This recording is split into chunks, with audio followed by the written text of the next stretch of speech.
अस्सलाम वालेकुम, मैं हूं नाजी और आज इस वीडियो में आपको ईद की कहानी बताने वाले हैं।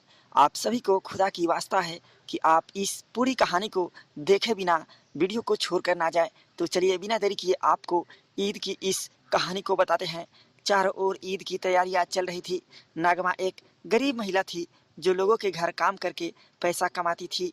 उसके साथ उसकी 10 साल की बेटी सलमा भी अपनी माँ का काम समेटने में मदद करती थी। नगमा मोहम्मद साहब के घर पर काम करती थी। ईद के इस पावन पर्व पर मोहम्मद साहब अपने परिवार के साथ हज पर जाने का कार्यक्रम बना रहे थे। सलमा चुपचाप उन्हें जाने की तैयारियां करती देखती रही। एक दिन उसने अपनी माँ से पूछा कि मोहम्मद साहब और उनके परिवारजन कहाँ जा रहे हैं। तब नगमा ने बताया कि ईद के पर्व पर लाखों की संख्या में लोग हज पर जाते हैं। यह सऊदी अरब में है। मुस्लिम धर्म को मानने वाले लोग बड़ी आस्था के साथ अपने अल्लाह के दर्शन करने हेतु वहां जाते हैं। इस पर सलमा ने फिर से पूछा, क्या हम भी हज पर जा सकते हैं? तब नगमा ने उसे समझाते हुए कहा, बेटा वहां जाने के लिए बहुत पैसे की जरूरत होती है और हम गरीब इतने पैसे कहाँ से लाएंगे। तब सलमा ने उदास मन से कहा, तो क्या हमें अल्लाह के दर्शन कभी नहीं होंगे? सलमा अपनी माँ से हज पर जाने की जिद करने लगी। इस पर माँ ने उसे जोर से एक थप्पड़ लगा दिया और डांटते हुए कहा कि मुझे अपना काम करने दो। अगर हमारे पास इतने पैसे होते आज मैं तुम्हें एक स्कूल में पढ़ाती लिखाती जिससे तुम पढ़ लिख कर एक योग्य नागरिक बन जाती, अपने पैरों पर खड़े हो जाती। तुम्हारी भी तो यही इच्छा है। मैं कभी भी नहीं चाहूँगी कि बड़े होकर तुम्हें भी इसी तरह घर घर जाकर काम करना पड़े। नगमा और सलमा की ये सब बातें मोहम्मद साहब की पत्नी खड़ी हुई छुपकर सुन रही थी। वह सलमा के पास आई और सिर पर हाथ फेरते हुए बोली कि बेटा आज से तुम्हारी पढ़ाई लिखाई की सारी जिम्मेदारी मैं लेती हूँ। तुम बस मन लगाकर पढ़ना। सलमा की तो मानव खुशी का ठिकाना ही न रहा।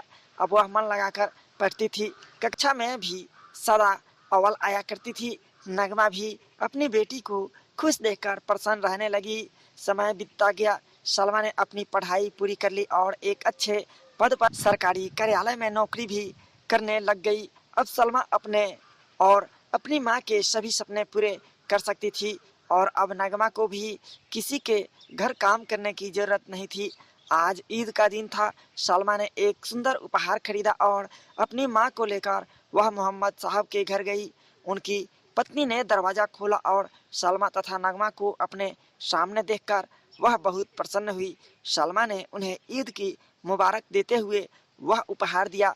मोहम्मद साहब की पत्नी ने उपहार खोला और उसकी खूब तारीफ की, लेकिन सलमा ने उन्हें धन्यवाद देते हुए कहा कि आपने जो मुझे कुछ वर्षों पहले ईदी के रूप में उपहार दिया था उसके सामने इस उपहार का कोई मोल नहीं है। ऐसा कहकर सलमा और मोहम्मद साहब की पत्नी ने दोनों एक दूसरे को गले लगा लिया। यह कहानी हमें यह बताती है कि हमें ज़िंदगी में कभी भी उदास नहीं होना चाहिए, बल्कि हमें मेहनत करना चाहिए। अगर हम सच्ची दिल से मेहनत करते हैं तो जीवन में हमें कामयाबी ज़रूर मिलेगी। साथ ही साथ यह कहानी बताती है कि हम सभी को मिलजुल कर खुशीपूर्वक ईद का त्यौहार मनाना चाहिए। आखिर में आप लोगों के लिए ईद के मौके पर मेरी तरफ से एक छोटी सी तोहफा। चुपके से चांद की रोशनी छू जाए आपको, धीरे से ये हवा कुछ कह जाए आपको, दिल से जो चाहते हो मांग लो खुदा से। हम दुआ करते हैं मिल जाए आपको।